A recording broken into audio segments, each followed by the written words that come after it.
ایک اور موقع یاد کیجئے، بدر کا میدان ہے، 17 رمضان کو بدر کی لڑائی لڑی گئی، 16 رمضان کی رات بدر کے میدان میں اللہ کے پیارے نبی قبلہ کی طرف ہاتھ اٹھا کر کے دعائیں کر رہے ہیں اور کہہ رہے ہیں اللہم آتنی ما وعدتنی، اللہم انجز لی ما وعدتنی، اے اللہ تو نے جو وعدہ کیا ہے تو اپنا وعدہ پورا فرما، اے اللہ تو اپنے وعدے کا پکا ہے، تو اپنا وعدہ پورا فرما، اللہم ان تہلک ہذہ العصابۃ لا تعبد فی الارض، اے اللہ اگر یہ مٹھی بھر تیرے ماننے والے آج اگر ہلاک ہو گئے، یہ 313 اگر آج ہلاک ہو گئے تو اے اللہ پھر روئے زمین پر تیری عبادت کرنے والا کوئی نہ ہوگا، تجھے سجدہ کرنے والا کوئی نہ ہوگا۔ یہ کہہ کر کہ اللہ کے نبی رو رہے ہیں، آپ کی آنکھوں میں آنسو بہ رہے ہیں اور آپ اللہ کی بارگاہ میں رو رو کر کے دعائیں کر رہے ہیں۔ حضرت ابو بکر صدیق آتے ہیں اور پیچھے سے آپ کو چمٹ جاتے ہیں اور کہتے ہیں کفاک مناشدتک ربک، اے اللہ کے نبی بس کیجئے، آپ کا رب آپ کو مایوس نہیں کرے گا، آپ کا رب آپ کی دعا کو ضرور قبول کرے گا۔ اور دنیا نے دیکھا کہ 313 مسلمان 1000 کے اوپر غالب آ گئے، اللہ نے 1000 کے اوپر ان کو کامیابی سے نوازا۔ ایک اور موقع پر میرے نبی کی آنکھوں میں آنسو آئے، رات کا ٹائم تھا، اللہ کے نبی قرآن پڑھ رہے تھے اور قرآن پڑھتے پڑھتے آپ کی نظر اس آیت پر پڑی، ابراہیم علیہ السلام اپنے رب سے دعا کرتے ہیں فَمَن تَبِعَنِي فَإِنَّهُ مِنِّي وَمَنْ عَصَانِي فَإِنَّكَ غَفُورٌ رَحِيمٌ، اے اللہ میری امت کے اندر جو میری پیروی کرے گا وہ میرا امتی ہے، اور جو میری نافرمانی کرے گا تو تو غفور الرحیم ہے، تو معاف کر دینا۔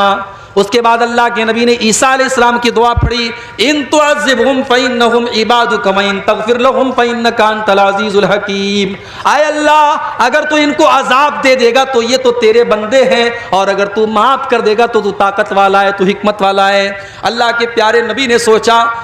کہ عیسیٰ نے تو اپنی امت کے لیے دعا مانگ لی، ابراہیم نے تو اپنی امت کے لیے دعا مانگ لی، میری امت کے گنہگاروں کا کیا ہوگا، میری امت کے خطا کاروں کا کیا ہوگا؟ آپ نے ہاتھ اٹھائے، صحیح مسلم کے الفاظ ہیں، آپ روتے ہوئے کہنے لگے اللہم امتی اللہم امتی، اے اللہ میری امت کا کیا ہوگا، اے اللہ میری امت کا کیا ہوگا؟ کبھی غور کیا آپ نے؟ میرے نبی کو نمازیوں کی چنتا نہیں ہے، میرے نبی کو بے نمازیوں کی چنتا ہے، میرے نبی کو تہجد پڑھنے والوں کی فکر نہیں ہے، میرے نبی کو تو اپنی امت کے گنہگاروں کی فکر ہے کہ ان کا بیڑا کیسے پار ہوگا، وہ کیسے قیامت کی نجات پائیں گے۔ آپ اپنی امت کے گنہگاروں کے لیے رو رہے ہیں اور اللہ کی بارگاہ میں دعا کر رہے ہیں کہ اللہ میری امت کو بچا لینا، اے اللہ میری امت کو بچا لینا۔ اللہ نے جبریل کو بھیجا، اے جبریل جاؤ میرے نبی سے پوچھو کیوں رو رہے ہو؟ آپ نے فرمایا میں اپنی امت کے لیے رو رہا ہوں۔ حضرت جبریل نے فرمایا اے اللہ کے نبی، اللہ تعالیٰ یہ کہہ رہا ہے اِنَّا سَنُرْضِيكَ فِي أُمَّتِكَ وَلَا نَسُوءُكَ، ہم آپ کی امت کے بارے میں آپ کو خوش کر دیں گے، آپ کو پریشان ہونے کی ضرورت نہیں ہے۔ اگر آپ کی امت توحید کے اوپر قائم رہے گی، اگر ایمان کے اوپر قائم رہے گی، اگر شرک نہیں کرے گی، اگر غیر اللہ کے در پہ سر نہیں جھکائے گی تو آپ کی امت کا بیڑا پار ہو جائے گا۔ وہ نبی ہم سے کتنا پیار کرتے تھے میرے بھائی۔ سلام اس پر جو امت کے لیے راتوں کو روتا تھا،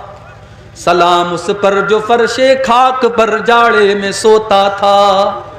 سلام اس پر کہ جس کے گھر میں چاندی تھی نہ سونا تھا، سلام اس پر کہ ٹوٹا بوریا جس کا بچھونا تھا، سلام اس پر کہ جس نے خون کے پیاسوں کو قبائیں دیں، سلام اس پر کہ جس نے گالیاں سن کر دعائیں دیں۔ میرے پیارے ساتھیوں، وہ نبی ہم سے اتنا پیار کرتے تھے کہ ہمارے لیے وہ راتوں کو رویا کرتے تھے۔